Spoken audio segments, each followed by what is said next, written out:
So here she is, Merky Bert is what we've called him. A Mercedes Sprinter, 2004. We paid 12.5 grand for him. Not quite sure if it's a rip-off. It doesn't really matter to us because we're happy. It was down from 15, so we did quite well to haggle him down. Let me show you inside. It is a long wheelbase, so I'm gonna have to get my C1 license, but there's something quite special at the back there which we're very happy about. A little step into the van. Here's a little front cabin area, automatic, which is obviously going to make driving in traffic a lot easier. Pretty standard steering wheel, a little bit worn around the edges. I imagine I might end up getting one of those little desk trays to go there so I can work from there. I've got a little reverse camera, which is handy. Works just fine.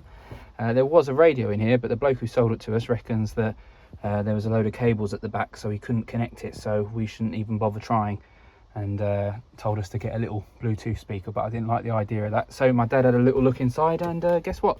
There is nothing there, so not sure what the bloke was talking about, which is a little worrying, because you would hope that he knew what he was talking about, but obviously not. But my dad's gonna wire that up for us, hopefully, which will be handy, because you've got to have music, haven't you? So this used to be a riot van, which is obviously quite interesting, but you probably can't quite see on the camera, but there's this very weird layer of glass, almost like double glazing, but it's obviously like reinforced glass, which perhaps makes the van a little bit more formidable to get into. What else can I show you? There is a little sort of security bar down here, but I'm not sure if it works or how to get it working, but that could just help if anyone wanted to break in. Then we have a little 3-ring gas stove, which we haven't had gas living in the shed, so that's actually going to be luxury. And then a little sink. Once we get some water, we can do our dishes. Underneath here, a fridge, all the amenities that you would want. Little freezer area up here. I haven't got that going yet because we're not going to be traveling for another month. There is a little blind here. Which side is it? This side, which comes up and down, obviously, as blinds do. Not quite sure about the yellow. Plus there's this gap up the top here, which makes it a little less stealthy of the night time once we've got the lights on in here. So I think we're going to replace this with something a little bit more suitable. But we've talked about perhaps for the summer months replacing this and getting a window on a hinge, just so that we can push it out and we can cook as though outside. And then up here we've got a little sort of cabin area. Another thing that the guy who sold it to us was wrong about. He said don't even bother with this, because this panel was up here and it's got our lights on it and stuff. And he said, oh yeah, no, don't even bother going up there because there's a load of cables up there and stuff. So I would just keep that as it is. But the first thing I did when I got home was take it apart just so I could have a little look. And yeah, there's as you can see, there's some cables, but not enough to write it off. Not quite sure what this is. Looks like a heater, but it's not plugged in, so we'll do away with that. And also because when I'm stood here cooking, this little thing is going to get really annoying because it's right in your face.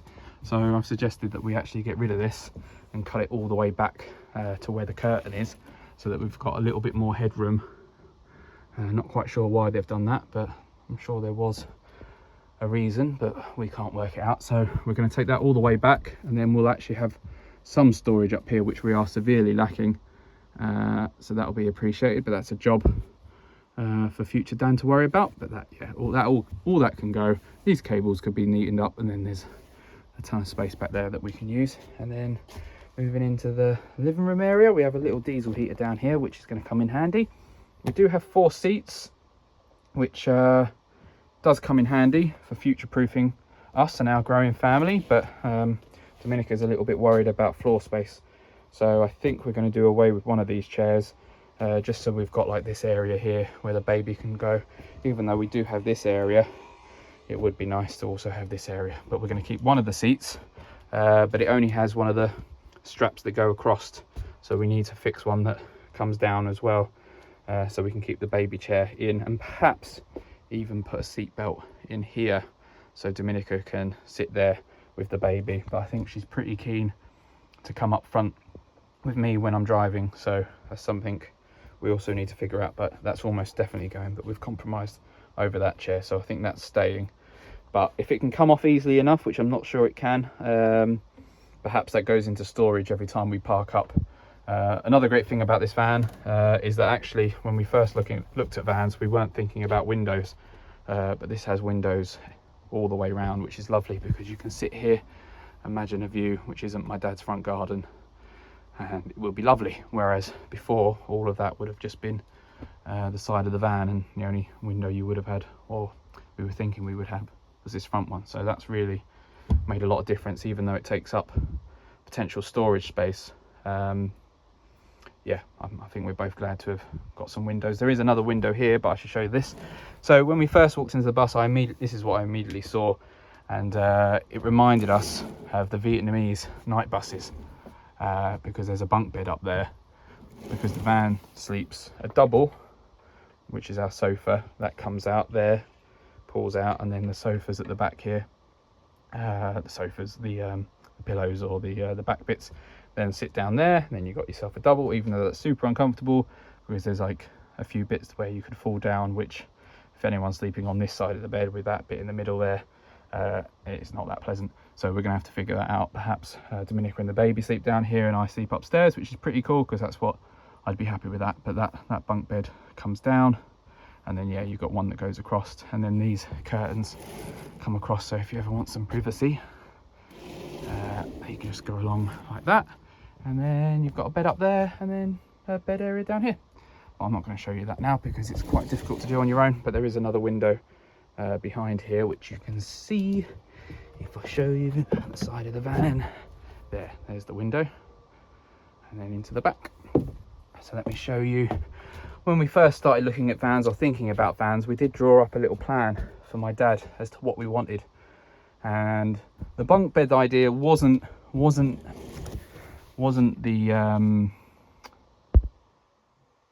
it would have been something that we did in a few years time when we had kids that needed their own bed, but it was on there, the idea that we could potentially build some sort of bunk bed system and on top of our double.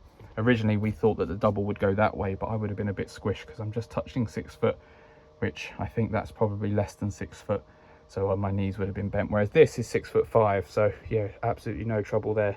I'm not suddenly going to spout 5-6 inches. So bunk bed, great, future proofs us. Double down here, sleeps free, wonderful. But this was the thing that we thought we almost certainly needed, and this van already comes with it, which is a separate room. Dominica obviously working from home, we are going to need a separate space, and here we are with a toilet and bathroom, shower, cubicle, so that's obviously very handy. Toilet, another thing that most vans don't come with, but now we also have a second room. As you can probably hear, it's a lot smaller than the main cabin. It's a shower room obviously, but we are going to convert it into a little desk area. So probably just get rid of this, replace this, so it's one surface. Maybe put this up front because it's going to act as a decent roof rack, I wish.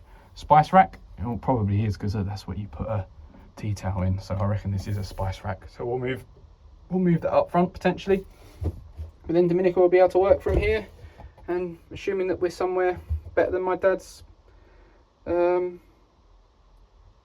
space, we'll actually have a view.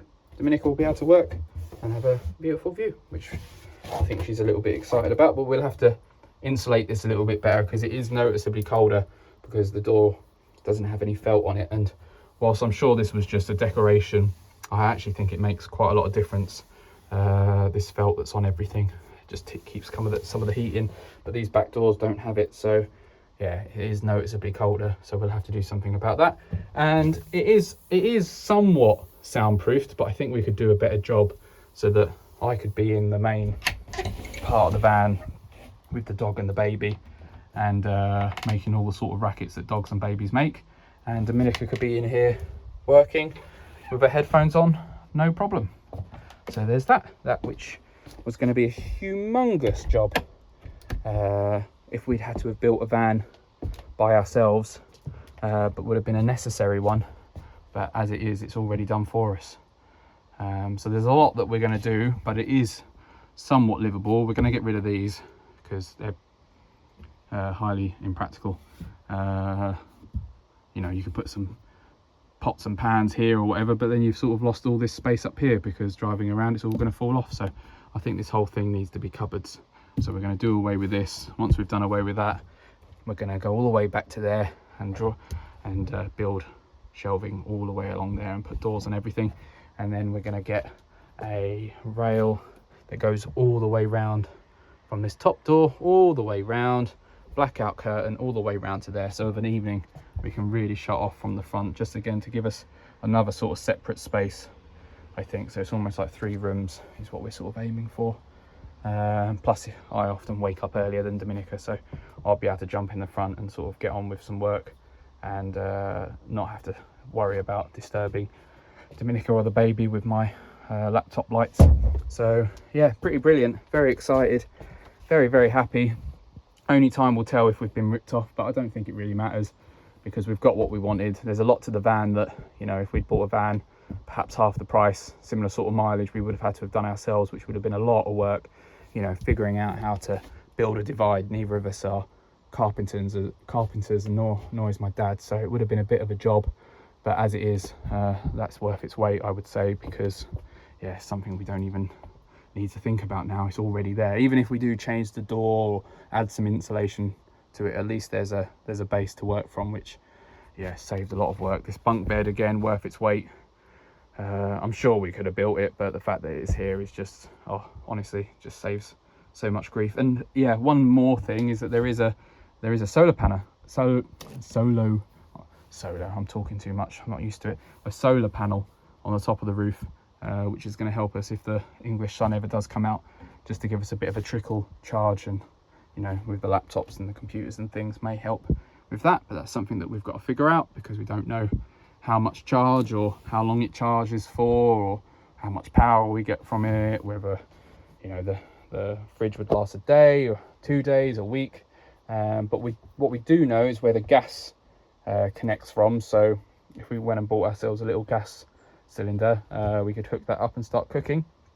A little bit of diesel, get the diesel heater on, and then we've got food and warmth. And really, I think that's all we need to get going. So it's just a question of comfort now rather than anything. Oh, and getting my C1 license, because I don't have one. But all this is going to change. This is just temporary so I can work, do some music and do some stuff from here, because I'm using it as a little bit of a office space at the moment. But yeah, that's everything for now, I think. But a nice little introduction to our van, and maybe in the next one things may be either a lot the same or a lot different, who knows. But right now we're very excited about getting going and making the most of our brand new, well, not brand new, but brand new to us home.